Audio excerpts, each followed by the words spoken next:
Good morning, everyone. In the last class, we discussed about the matter. यह हो गया था. Matter classified into two types. One, pure substances, and second है mixtures. What are mixtures? जो last class में example जो बताया था, mixture of sand and water. Mixture of sand plus sugar. या अनदर एग्जाम्पल, कॉन्क्रीट.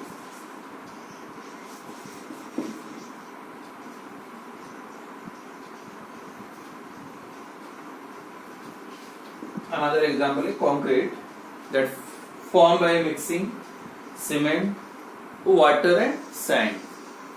तो क्या फर्क है एग्जाम्पल में, जैसे सैंड एंड शुगर का अगर मिक्सचर बनाओगे तो जैसे 10 ग्राम सैंड या साल्ट भी चलेगा, salt and sugar, 10 gram sugar plus 10 gram salt and 20 gram sugar लिया, मिक्सचर बना है. कंपोजिशन फिक्स नहीं है.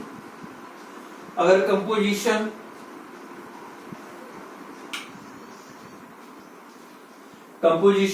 अगर चेंज भी करते हैं, जैसे 10 ग्राम की जगह पे अगर आपने 15 ग्राम भी लिया, तब भी आप उसको क्या बोलेंगे, साल्ट एंड शुगर का मिक्सचर ही बोलेंगे.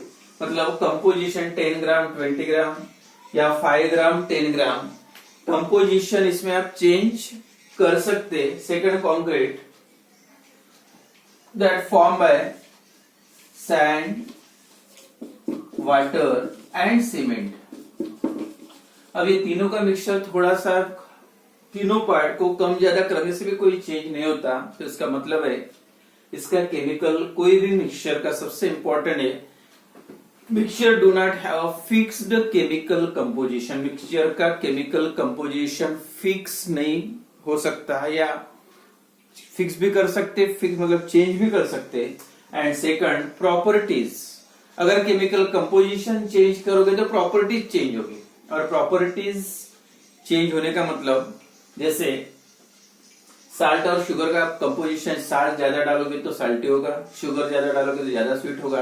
तो प्रॉपर्टीज भी चेंज होगी और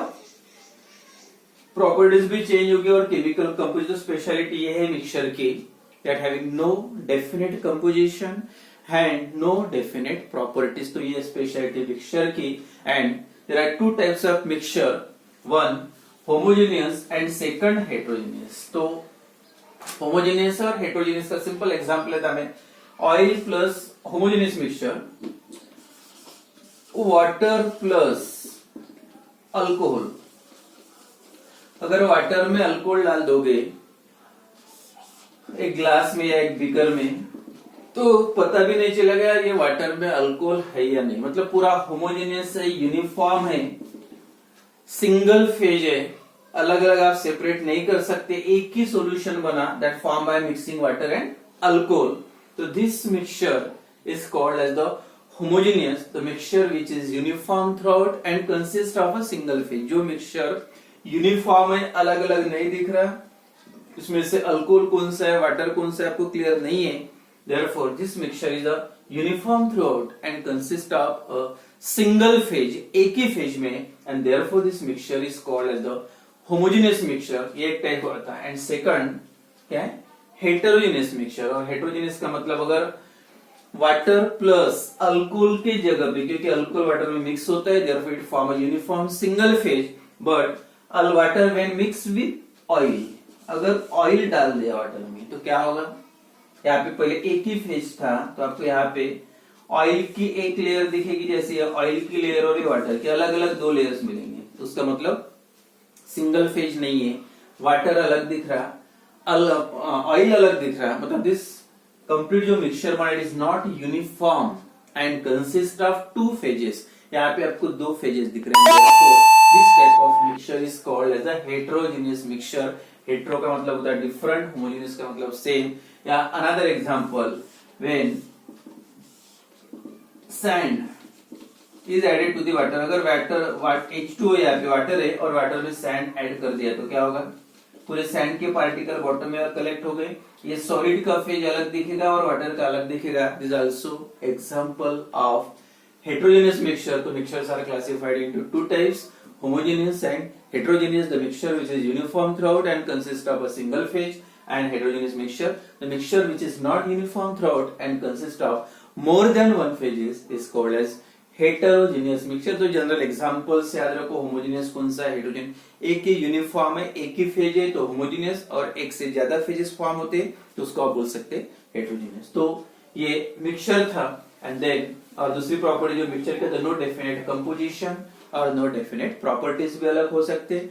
और केमिकल कंपोजिशन यानी जो मिक्सचर बनाओगे तो उसका कंपोजिशन कम ज्यादा कर सकते, लेकिन जो सेकंड पार्ट है क्लास मतलब मैटर का, दैट इज प्योर सब्सटेंसेस, तो यहाँ पे स्पेशलिटी है definite properties and definite composition. Properties भी सेम है और कंपोजिशन, केमिकल कंपोजिशन भी फिक्स होता है। तो pure substances, the matter having definite chemical composition and definite properties are called as pure substances। तो प्रॉपर्टी कंपोजिशन आप चेंज नहीं कर सकते। एक बार बनाओगे कंपाउंड प्योर सब्सटेंस तो उसका कंपोजिशन जो है वही रहेगा एंड और प्रॉपर्टीज भी फिक्स रहेगी। तो pure substance are again classified into elements and second है कंपाउंड। सब दोनों में क्या फर्क है, एलिमेंट्स एंड कंपाउंड। अगर एग्जांपल लेंगे आप पता चल जाएगा, जैसे गोल्ड या एल्यूमिनियम Al, ये हो गए एलिमेंट्स, और कंपाउंड्स का मतलब वाटर ले लो, क्या फर्क है। अब एलिमेंट को और आप ब्रेक नहीं कर सकते बाय केमिकल प्रोसेस या केमिकल चेंज।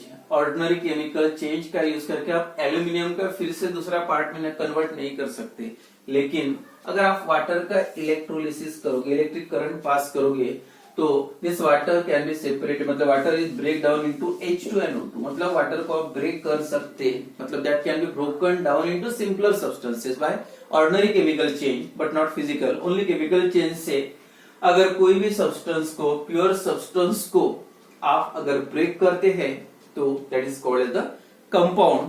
तो क्या रहेगी definition, what is compound, pure substances which can be broken down into simpler substances। या दूसरा एग्जांपल लेंगे CH4 मीथेन। अगर मीथेन को ब्रेक करोगे तो कार्बन और हाइड्रोजन अलग हो जाएगा, तो उसका मतलब क्या, जो that form by the combination of 2 or more atoms, यानी 2 या 2 से ज्यादा एटम्स का कॉम्बिनेशन होके अगर मैटर फॉर्म होता है, प्योर सब्सटेंस फॉर्म होता है और उसको आप ब्रेक कर सकते, then it is called as a compound. तो कंपाउंड क्या है, the pure substances which can be broken down into simpler substances is called as compounds। तो compound that form by with fixed ratio। और दूसरा एक यहाँ पे कंपाउंड की स्पेशल प्रॉपर्टी, जो रेशियो रहेगा वो कभी चेंज नहीं होगा। जैसे एक एग्जांपल लेंगे, वाटर में कितना है रेशियो, हाइड्रोजन के 2 एटम है मतलब 2 और ऑक्सीजन का 1 है, तो ये जो रेशियो है, आप कितने भी वाटर के मॉलिक्यूल्स प्रिपेयर करो, बनाओ, तो ये रेशियो कभी चेंज नहीं होगा। अगर एक वाटर मॉलिक्यूल बनाओगे तो 2 हाइड्रोजन और 1 ऑक्सीजन लेना पड़ेगा। 2 की जगह मतलब 1 की जगह पे 2 मॉलिक्यूल बनाओगे तो आपको कितना, हाइड्रोजन 2 है, ऑक्सीजन 1 है, तो 2 वाटर मॉलिक्यूल बनाओगे तो लेना पड़ेगा 4 हाइड्रोजन और 2 ऑक्सीजन। तो रेशियो फिर से कितना होगा, 1:2, मतलब this ratio is always remains constant. Methane का देखो, एक मॉलिक्यूल में 1 कार्बन है, 4 हाइड्रोजन है। अगर 2 मॉलिक्यूल बनाओगे तो 2 कार्बन लेना पड़ेगा और 8 हाइड्रोजन, तो फिर से रेशियो कितना होगा, 1:4 ही आएगा, 1:4। तो this ratio is always fix. तो कॉम्बिनेशन का जो रेशियो होता है is always fixed in the compound. तो compounds are form by the combination of 2 or more atoms. तो 2 या 2 से ज्यादा एटम्स कंबाइन होके with fix proportion, fix ratio fix होके कंबाइन होके कंपाउंड फॉर्म होता है। तो ये compound that can be definition, the pure substances that can be broken down into simpler substances by a simple chemical या ordinary chemical change या chemical process is called as a compounds. And then compounds, pure substances are classified into compounds and second क्या है elements.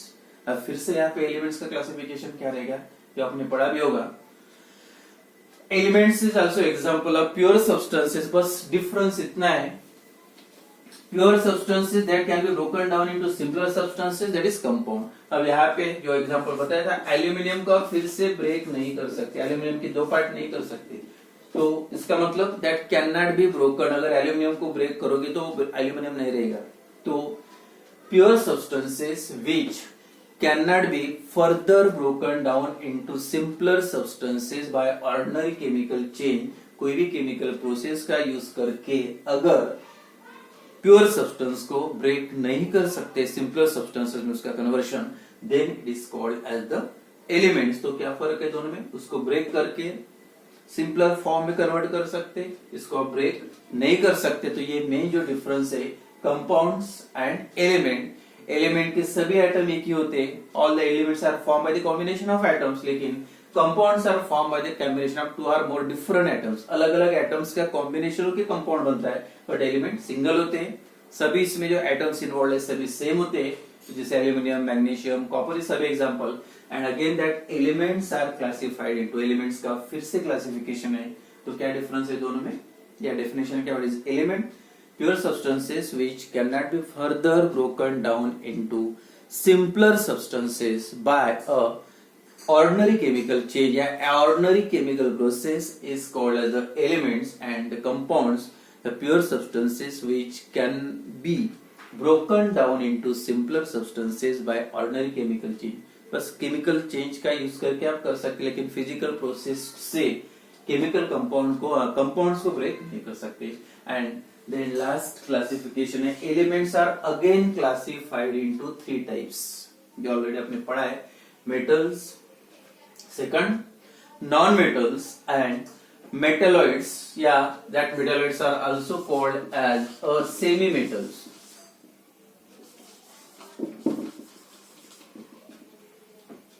semi metals और metalloids. तो metals जो general common properties होते हैं metals के, पढ़ोगे आपने. मेटल्स कौन कौन से मेन प्रॉपर्टीज है? सबसे important, metals are good conductor of heat and electricity. Special property metals की, कंडक्ट्स द इलेक्ट्रिसिटी. उस मेटल में से इलेक्ट्रिक करंट पास हो सकता. तो इलेक्ट्रिक करंट कोई भी सब्सटेंस में से पास होने के लिए सबसे इंपॉर्टेंट, अगर वो लिक्विड सब्सटेंस है, सॉल्यूशन है, तो कंडीशन है कंडक्टिविटी के लिए, कंडक्शन तभी होगा, मतलब उसमें से करंट तभी पास हो सकता. अगर वो लिक्विड है, सॉल्यूशन है, then that solution must contain ions, cations and anions. जैसे सोडियम क्लोराइड का अगर आपने सॉल्यूशन बनाया तो सोडियम क्लोराइड, जब भी साल्ट इसमें डिसॉल्व करोगे NaCl, तो सॉल्यूशन में आ जाते हैं Na positive and Cl negative. तो ये सॉल्यूशन में से करंट पास हो सकता अगर सॉल्यूशन है तो क्या होना, if any solution that conducts the electricity means that solution must contain free ions. जब सॉल्यूशन में आयंस होगी तभी उसमें से इलेक्ट्रिक करंट पास होगा. तो लिक्विड फॉर्म में तो समझ जाओ उसमें क्या होना चाहिए, आयंस होना चाहिए. या कोई अगर मेटल है, रॉड है, सॉलिड है, और सॉलिड में से अगर ये एक मेटल का रॉड है या मेटल का वायर है, अगर या गोल्ड एग्जांपल ले सकते आयरन, अगर उसमें से करंट पास होता है तो अब उसमें से करंट कैसे, करंट कैरी करने वाले पार्टिकल्स कौन से होंगे, सॉल्यूशन में कौन से होते हैं, ions. But in case of solid state substance, अगर वो if it is a good conductor of electricity means it must contain free electrons. तो कंडीशन होते हैं मेटल में क्या होते हैं, फ्री इलेक्ट्रॉन्स होते हैं. दैट इलेक्ट्रॉन क्या move from one part two another part, एक जगह से इलेक्ट्रॉन दूसरी जगह पे जा सकते हैं, and therefore they can conduct the electricity. तो metals are good conductor of heat and electricity, and that is because of presence of free electrons. तो मेटल में फ्री इलेक्ट्रॉन्स होते हैं and therefore they conduct the electricity. तो first property या good conductors of electricity. Number 2, second important property है metal की, they have a lustre. Lustre का मतलब शाइनी अपीयरेंस, चकाकी। तो जो मेटल्स शाइनी अपीयरेंस शो करते हैं एंड दैट इज उसके लिए भी रिस्पॉन्सिबल है free electrons. Metals are have a lustre. Then third, metals can be hammered into thin sheet या drawn into thin wires, यानी metals का conversion wire में भी कर सकते हैं। अगर metal that can be converted into wire, thin wire, then that property is called as the ductility। और अगर उसका conversion आप अगर thin sheet में करते हो तो that is called as the malleability। तो malleability and ductility मतलब metals are also malleable and ductile या property of malleability and ductility। तो ये 4 मेन पॉइंट्स मेटल के लिए याद रखो। कौन कौन से? metals are good conductor of heat and electricity, metals have a luster, shiny appearance, third कौन सा है? metals are ductile and malleable, मतलब that metal can be drawn into thin wires and can be hammered into thin sheet. तो ये special properties है metal के, और बाकी बहुत सारे एग्जांपल है, गोल्ड है, प्लेटिनम है, सिल्वर है, कॉपर है, आयरन, ये सभी जो एग्जांपल है, जिंक, निकेल, कोबाल्ट, ये सभी जो एग्जांपल्स है किसके? मेटल्स के। And then second elements are classified into metals, non metal and metals, non metals and metalloids. और उसके सभी जो प्रॉपर्टीज है इसके क्या रहेगी? नॉन मेटल के अपोजिट। जैसे मेटल्स हैव अ लस्टर, तो नॉन मेटल की क्या है property? Non metals have a no lustre. अब नो लस्टर क्यों है? लेकिन एक्सेप्शन केसेस है, जैसे आयोडीन और डायमंड तो पता है सबको, डायमंड कार्बन है, नॉन मेटल है, फिर भी उसको लस्टर है, या आयोडीन दूसरा मेटल नॉन मेटल है but that lustre property show करता है। कुछ एक्सेप्शन केस है but in general the metals have no lustre. Then metals are metals नहीं, non metals are poor conductor of heat and electricity। उसका opposite वो good conductor, और non metal के लिए क्या लिखोगे? Poor conductor of heat and electricity. वैसे metals malleable and ductile थे, और इसको क्या बोलेंगे आप? Non metals are non malleable and non ductile. तो मतलब उनका वायर में या थिन शीट में आप कन्वर्शन नहीं कर सकते। तो ये जनरल उसके अपोजिट पूरे प्रॉपर्टीज है नॉन मेटल के, और नॉन मेटल के एग्जांपल है आयोडीन, I2 या Cl2, Br2, halogens, carbon, nitrogen, oxygen, ये सभी जो एग्जांपल किसके आएंगे? नॉन मेटल के। एंड लास्ट है मेटलॉइड्स। तो मेटलॉइड्स का मतलब है क्या? या इसका दूसरा नाम देखो सेमी मेटल। सेमी मतलब हाफ मेटल। तो इसका मतलब they have properties intermediate between metals and non-metal। तो उनके पास मेटेलिक प्रॉपर्टी भी है और नॉन मेटेलिक प्रॉपर्टी भी है। then they are called the elements which have a properties intermediate between the metals as well as between the metals and non-metal, that is called the metallites or metals, the elements which shows the properties of metal as well as non-metal called metalloids are semi metal. Example silicon है, Si, germanium, arsenic, ये सभी जो examples है किसके? Metalloids के। मतलब non metalloids के means they shows the properties of metal as well as non metal. तो ठीक है, ये था मैटर का classification. And then actually portion delete किया है, फिर भी ये अगर आगे का समझना है तो ये पढ़ना भी इम्पोर्टेंट है। तो जो भी शॉर्ट में ज्यादा डीपली नहीं जाएंगे, लेकिन मेन पार्ट शॉर्ट मिलेंगे ये भी। एंड देन नेक्स्ट है स्टेट ऑफ मैटर।